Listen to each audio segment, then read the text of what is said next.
Ever wondered why we yawn all day, but dream of changing the world in a major way? It's the Bored and Ambitious Show. November 15th, 1315.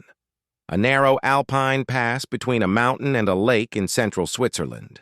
Duke Leopold I of Austria rides at the head of 9,000 armored knights, the most powerful cavalry in Europe, sent to crush a peasant rebellion over unpaid taxes.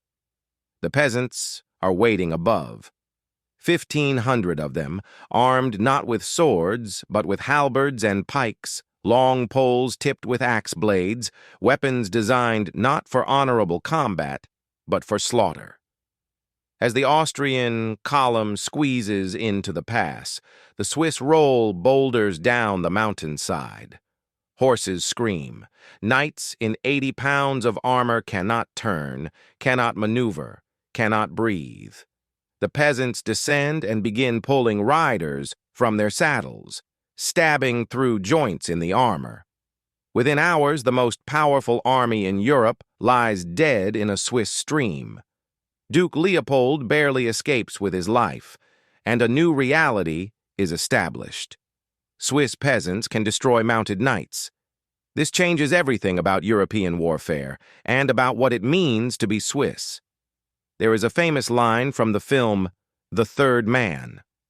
Orson Welles, playing a black market criminal, says, "In Switzerland, they had 500 years of democracy and peace. And what did that produce? The cuckoo-clock. The cuckoo-clock is actually German. It was invented in the Black Forest. Switzerland produced the Red Cross, the Geneva Conventions, CERN, the World Wide Web, and E equals MC squared. This is that story. Not a story about banking.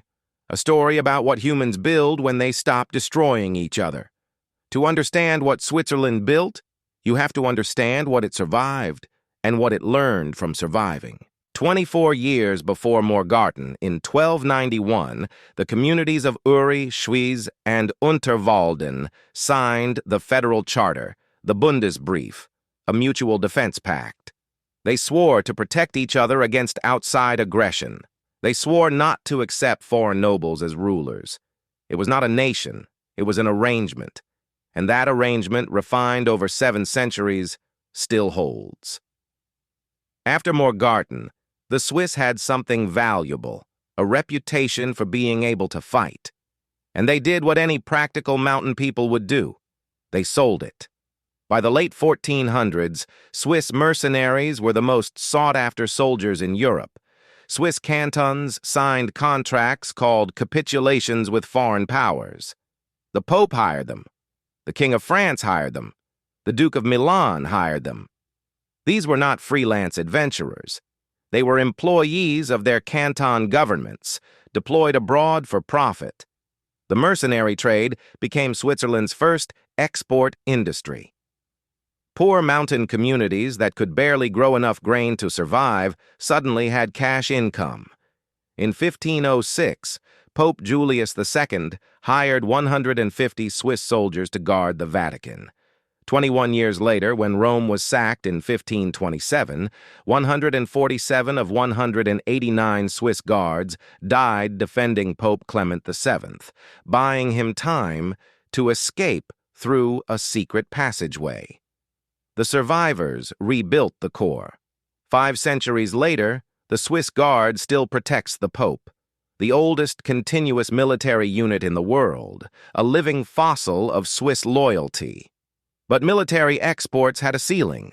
After the Battle of Marignano in 1515, when French artillery shattered Swiss pike formations, Switzerland began its long pivot away from fighting other people's wars. The Congress of Vienna in 1815 made it official. The great powers of Europe, exhausted by decades of Napoleonic conflict, formally recognized Swiss perpetual neutrality in international law. A neutral buffer in the Alps served everyone's interests. Switzerland would no longer fight. It would do something far more profitable. It would hold other people's money. Geneva and Zurich had been financial centers for centuries, but neutrality transformed them. A Swiss bank could do business with France and Germany simultaneously, even when France and Germany were at war. A Swiss bank could hold assets that would be seized anywhere else. Discretion became a product.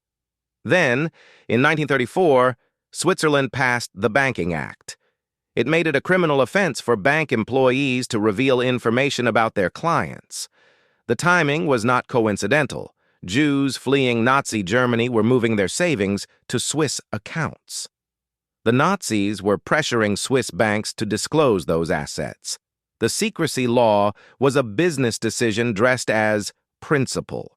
It protected Swiss banks from foreign pressure while attracting every client who valued privacy above all else. Here is how it worked. A numbered account had no name attached, only a number, known to the depositor and 2 or 3 senior bank officials. Assets could be held anonymously, transferred anonymously, inherited anonymously. For a family fleeing persecution, this offered safety. For a dictator hiding stolen wealth, it offered exactly the same. By 2008, Swiss banks held an estimated 2.4 trillion dealers in gas carriers kababi. Border wealth, roughly 25% of the entire global market. The system worked brilliantly until it collided with the greatest moral catastrophe of the 20th century. By 1940, Germany surrounded Switzerland on 3 sides. Italy, Germany's ally, closed the 4th. The Swiss were trapped inside a fascist cage, dependent on Nazi goodwill for food and coal. What followed was the defining test of what neutrality actually means. Switzerland closed its borders to Jewish refugees in 1938. Federal Councilor Eduard von Steiger justified it with a phrase that haunts Swiss memory to this day. The boat is full. Tens of thousands were turned away, sent back to territories where they would be murdered. Swiss authorities requested that Germany stamp Jewish passports with the letter J to make identification easier at the border. Neutrality meant not taking sides, including the side of the persecuted. Swiss factories produced precision instruments for the German war machine. Swiss banks bought Nazi gold that included bars melted from wedding rings and dental fillings taken from Holocaust victims. The Swiss National Bank accepted over 1.7 billion Swiss francs in gold from Nazi Germany during the war. Some of it was looted from conquered nations. Some of it was looted from murdered people. The Swiss justified this with cold logic. They were a small country surrounded by enemies, doing what was necessary to survive. But there was another Switzerland, too. Karl Lutz, the Swiss vice consul in Budapest, issued protective documents that saved over 62,000 Hungarian Jews, the largest civilian rescue operation by any single individual during the entire Holocaust. Paul Gruninger, a Swiss police commander, falsified entry documents to admit hundreds of Jewish refugees after the border was officially closed. When asked why, he said simply, "I could not do otherwise. I could not watch people being sent to their deaths." Gruninger was fired, prosecuted, and died in disgrace. Switzerland did not exonerate him until 1995, 57 years later. Both of these Switzerlands were real, the one that closed the border and the one that defied the order, and the story does not end with the war. In the 1990s, Jewish organizations began asking what happened to the bank accounts of Holocaust victims who never returned. The investigation revealed something devastating. Swiss banks had demanded death certificates that Nazi camps never issued before releasing funds to heirs. They had charged maintenance fees that consumed small accounts entirely. They had, in some cases, shredded records. In 1998, under pressure from American regulators, UBS and Credit Suisse agreed to pay $1.25 billion to Holocaust survivors and their heirs. Then came the reckoning with the living. In 2009, UBS paid $780 million to settle American charges that its bankers had traveled to the United States to recruit wealthy clients, showing them how to hide assets in Swiss accounts. UBS handed over the names of 4,450 American account holders, the most dramatic breach of Swiss banking secrecy in history. In 2014, Switzerland signed the OECD's Common Reporting Standard, committing to automatic exchange of tax information. By 2018, Switzerland was sharing financial data with over 100 countries. The era of absolute secrecy was over. But something remarkable also happened. The Swiss looked in the mirror. The Bergier Commission, established in 1996, was given full access to government and bank archives. 25 volumes of research. The chairman, Jean-François Bergier, summarized the findings bluntly. We were all guilty. We were all accomplices. The findings were devastating, and the Swiss published them anyway. Most countries bury their wartime records. Switzerland hired historians to excavate them. The reckoning was late, but it was real, and then the Swiss adapted, as they always do. They pivoted from secrecy to expertise, from hiding money to managing it legitimately. The money still came, but now it had to be clean. Here is what the cuckoo-clock version of Switzerland always misses. The vault was never the whole story. What the Swiss actually built changes how you see everything. In 1859, a young Geneva businessman named Henry Dunant traveled to northern Italy to meet Napoleon III on a business matter. Instead, he stumbled into the aftermath of the Battle of Solferino. 40,000 wounded soldiers lay on the battlefield with no medical care. Dunant abandoned his business plans, organized local villagers to tend the wounded, regardless of which side they fought on. The women of Castiglione said, "Tutti fratelli." They are all brothers. Dunant spent years campaigning for an international agreement to protect war victims. The result? The founding of the Red Cross in 1863 and the first Geneva Convention in 1864. One man's shock at human suffering created the entire framework of modern humanitarian law. In 1902, a 23-year-old German-born physicist who had been rejected by every university he applied to took a job as a patent clerk in Bern. His name was Albert Einstein. He became a Swiss citizen in 1901 and kept his Swiss passport for the rest of his life. By day, he examined patent applications. By night, he rethought the foundations of the universe. In 1905, his miracle year, he published 4 papers from that Bern apartment that revolutionized physics: special relativity, the photoelectric effect, Brownian motion, and mass energy equivalence. E equals mc squared.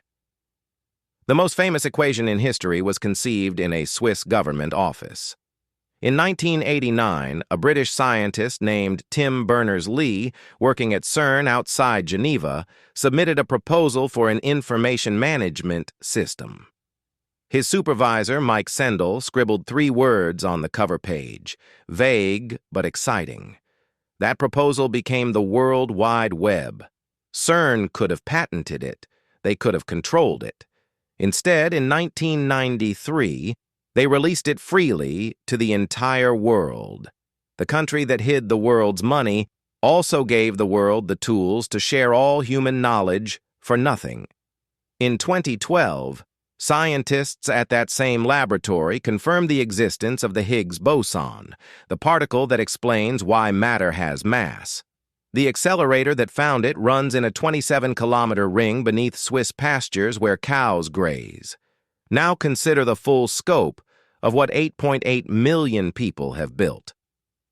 Novartis and Roche in Basel produce roughly 100 billion Swiss francs in pharmaceutical exports every year, about 40% of everything Switzerland sells to the world. These are drugs that treat cancer, autoimmune disease, and neurological disorders for hundreds of millions of people. Switzerland has 28 Nobel Prize laureates for a population smaller than New York City, the highest per capita rate among any major nation on Earth. 2/3 of Swiss teenagers do not go to university. Instead, they enter vocational apprenticeships at 15 or 16, combining classroom education with on-the-job training. The result is a youth unemployment rate of roughly 2.3% in a continent where the European average hovers around 15. Germany copied this system. The United States studies it. The Swiss just do it. The Gotthard Base Tunnel, completed in 2016 after 17 years of construction, runs 57 kilometers through the Alps, the longest railway tunnel in the world, built at a cost of $12 billion. The Swiss turned their greatest geographic obstacle into continental infrastructure, and Geneva hosts more than 38 international organizations, more than any city on Earth, including New York, the Red Cross, the World Health Organization, the World Trade Organization, CERN, the Office of the United Nations High Commissioner for Refugees. 7 centuries of neutrality created a space where enemies can sit in the same room. That might be the most valuable thing the Swiss ever built. Switzerland has ranked #1 on the Global Innovation Index for 13 consecutive years. Not because of any single genius, because the system compounds. So what does 700 years of unbroken building actually teach us? Stability compounds. That is the lesson. When you do not destroy your institutions every generation through revolution or war, knowledge accumulates. Apprentices become masters. Banks learn from scandals. Democracies get better at listening. The Swiss advantage is not cleverness. It is continuity. 700 years of it. The moral compromises were real. The secrecy sheltered criminals alongside the persecuted. The insularity can shade into xenophobia. The transactional worldview can feel cold. Switzerland is not a paradise and has never claimed to be one, but it is a country that, when confronted with its failures, eventually examined them. The Bergier Commission, the $1.25 billion settlement, the transparency reforms, slowly, reluctantly, but genuinely. Think about what that means beyond Switzerland. You do not need to be big to matter. You need to be useful. You need to build things people need, and you need to keep building. A businessman who saw wounded soldiers invented humanitarian law. A patent clerk who could not get a university job reinvented physics. A computer scientist who wanted to share documents with colleagues invented the World Wide Web.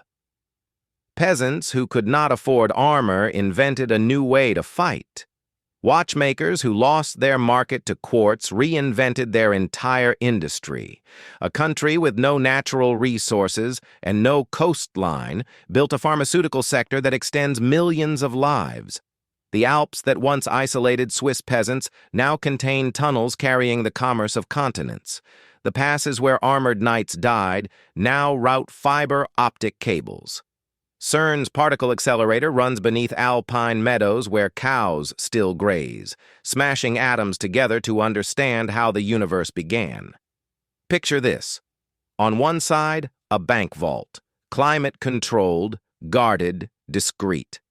On the other, CERN's control room, open, collaborative, searching for truth. Both are Swiss. Both are real.